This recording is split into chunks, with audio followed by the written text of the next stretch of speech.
Welcome to this presentation about learning modern languages in S5. Most of you will already know the department. That is myself, Mrs. Murray, I teach Spanish and French. Miss Ramsey teaches French and Spanish.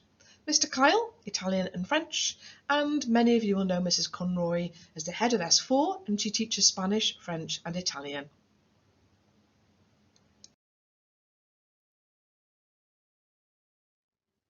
So, in S5, you can study higher French and Spanish if you've done the Nat 5. And for those who are doing Italian higher just now in S4, there is the possibility of doing advanced higher, but we would certainly recommend that you wait until S6 rather than attempting that in S5. If you are really keen to do it in S5, please come and speak to either Mr. Kyle or myself, and we can give you some advice about that.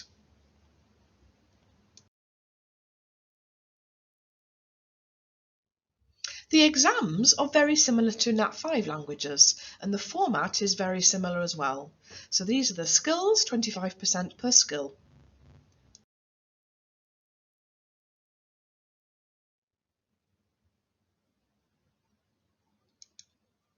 You might be thinking, what are the differences between Nat 5 and higher?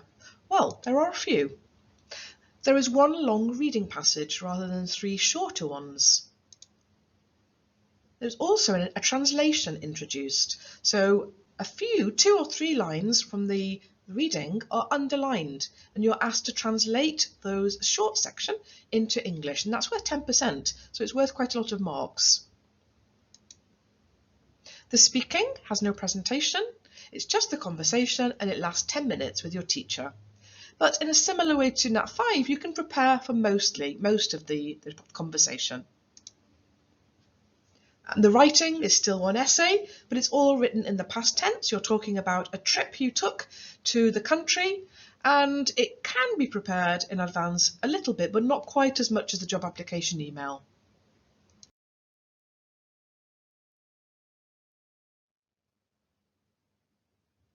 So if you're doing a higher modern language, you might be thinking, what does the week consist of?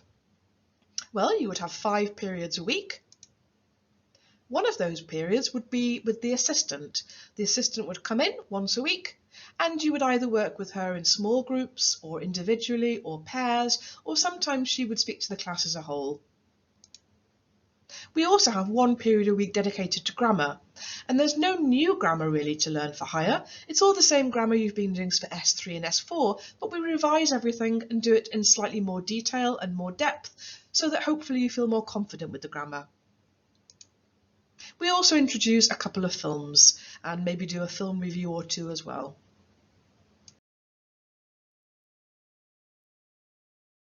So why study a language? Well, there are many reasons.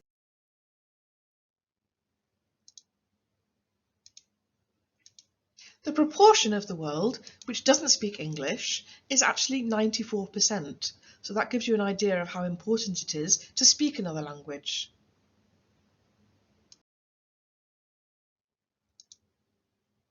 Did you know that all these celebrities speak different languages, either from university or from their jobs? Gary Lineker learnt Spanish and Japanese from playing in Japan and Spain. And there are many more, I'm sure.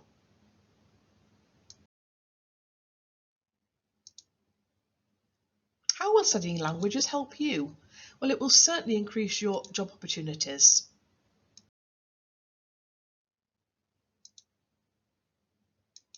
It will boost your brain power. Did you know that older people are encouraged to learn a language because apparently it can stave off dementia? Here's hoping. It can give you more money. It can boost your work earnings. And employees who can speak other languages. They definitely want to employ people who have language.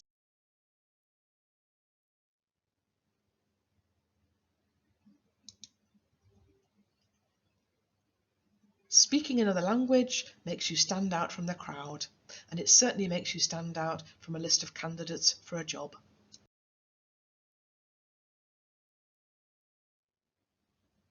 So please take away just one thing from this presentation.